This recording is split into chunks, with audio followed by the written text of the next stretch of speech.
ধন্যবাদ সকলকে। আজকে আমি ধন্যবাদ অভিনন্দন ভালোবাসা জানাই।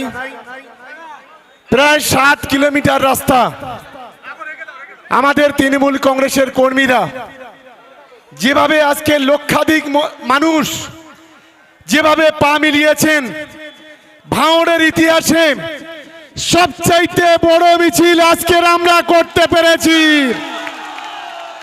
যতই করো হামলা,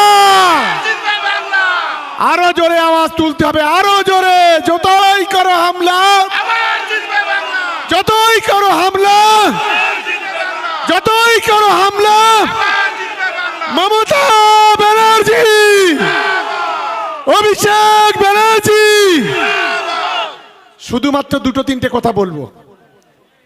আপনারা জানেন আজকে গোটা বাংলায় আজকে জনজোয়ার, জনপ্রামণ, আজকে যুব সমাজের যৌবন বাংলার রাস্তায় নেমে পড়েছে দিদির অনুপ্রেরণায়। আমাদের প্রিয় মুখ্যমন্ত্রী মমতা বন্দ্যোপাধ্যায় আজকে যেভাবে বাংলার যুব সাথী, সেই বাংলার যুব সাথীর যেভাবে আজকে দিদি বাংলার কোটি কোটি যুবকের মুখে হাসি ফুটাচ্ছে, তার জন্য দিদির জন্য আরেকবার বলুন মমতা ব্যানার্জি, মমতা ব্যানার্জি। আমি যে ছবিটা একটু দাও তো, ছবিটা দাও, ছবিটা দাও, পিকচারটা দাও। যে পিকচারটা এক্ষুনি দিলাম, বড়টা, বড়টা কই, বড়টা কই? আসছে বড়টা, দাও দেখি। আচ্ছা ছোটটাই দিয়ে দাও। এই ছবি দুটো, এই যে 7 কিলোমিটার, এই ছবি দুটো আমি হাতে নিয়ে বুকে নিয়ে কেন এসেছি জানেন? একটাই মাত্র কারণ, বাংলার যদি সাম্প্রদায়িক সম্প্রীতি কেউ যদি রক্ষা করে থাকে, তার নাম মমতা বন্দ্যোপাধ্যায়, তার নাম অভিষেক বন্দ্যোপাধ্যায়। কি আমার সঙ্গে সবাই একমত? শুনতে পাচ্ছি না, এদিকে একমত, এদিকে একমত। আরেকটা কেন জানেন? আরেকটা, বাংলার গরিব থেকে গরিব মানুষের মুখে যদি হাসি ফুটিয়ে থাকে এই দুটি মানুষ, একদিকে মমতা বন্দ্যোপাধ্যায় আর একদিকে অভিষেক বন্দ্যোপাধ্যায়। যার কারণে এই 8 কিলোমিটার রাস্তা, এই দুজনার ছবি নিয়ে আমরা এসেছি। আমরা ভাঙড় বিধানসভার মানুষ, ক্যানিং পূর্বের মানুষ, আমরা আপনাদের কাছে শুধু একটা অনুরোধ করব। ভাঙড় বিধানসভায় গত 5 বছরে এই নওশাদ সিদ্দিকী নামক একটা বস্তু, যারা আমাদের 4টে ছেলেকে মায়ের কোল খালি করে যারা কেড়ে নিয়েছে, তাদের বিরুদ্ধে আগামী দিনে লড়াই হবে। সেই লড়াইতে ওকে এখান থেকে হুগলিতে পাঠানোর ব্যবস্থা আমাদের তৃণমূল কংগ্রেসের কর্মীদের করতে হবে। সবাই তৈরি? এদিকে সবাই তৈরি? আরো জোরে বলতে হবে তৈরি। কারণ ভাঙড়ের মানুষের রক্তের হোলি খেলা করেছে।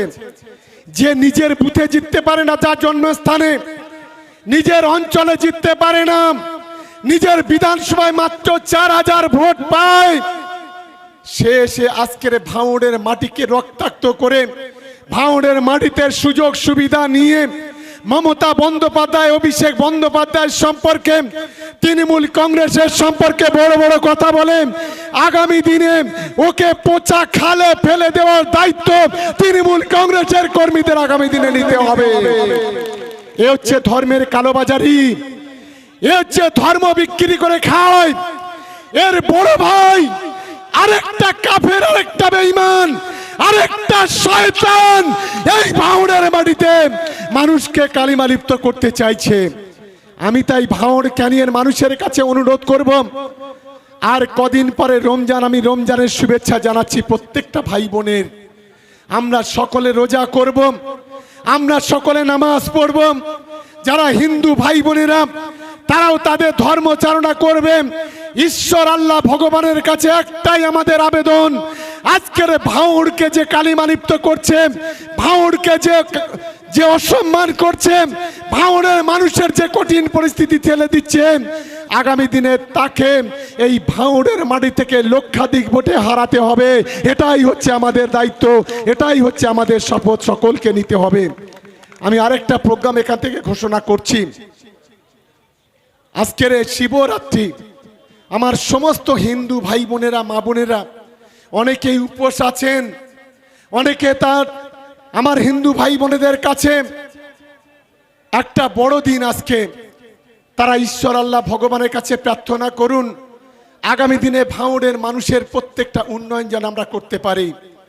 আমি ভাঙড়ের মানুষের কাছে আজকের এই প্রকাশ্য লক্ষাধিক মানুষের সামনে একটা কথা বলতে চাই, আপনারা তৃণমূল কংগ্রেসকে ছাপ দিতে জেতাবেন মাথা উঁচু করে, সিট ডালা সোজা করে, আর আমরা 5 বছর ধরে মাথা নিচু করে আপনাদের পরিষেবা দেব। এটাই হচ্ছে আমাদের শপথ, এটাই হচ্ছে আমাদের লক্ষ্য। আমি আজকের আপনাদের সম্মুখে কথা দিচ্ছি, আজকে যে কোনো 2-3টে অঞ্চলে যেগুলো আজকের ঘরটা কোনো বন্ধ আছে, আগামী দিনে আমাদের প্রতি আস্থা রাখুন। আপনারা তৃণমূল কংগ্রেসকে জেতান, আপনারা ভাঙড়ের উন্নয়নের স্বার্থে আগামী দিনে প্রত্যেকটা ভাঙড়ের মানুষের বাড়ি মাথার উপর ছাদ করে দেওয়ার দায়িত্ব আমাদের দিদি মমতা বন্দ্যোপাধ্যায়, আমাদের নেতা অভিষেক বন্দ্যোপাধ্যায়ের। নিশ্চিত থাকুন আপনারা, একটা ফোন করলে একটা বাড়ি, একটা ফোন করলে একটা রাস্তা স্বাধীন ভারতে কোনো সরকার করতে পারেনি, আজ মমতা বন্দ্যোপাধ্যায় করেছেন।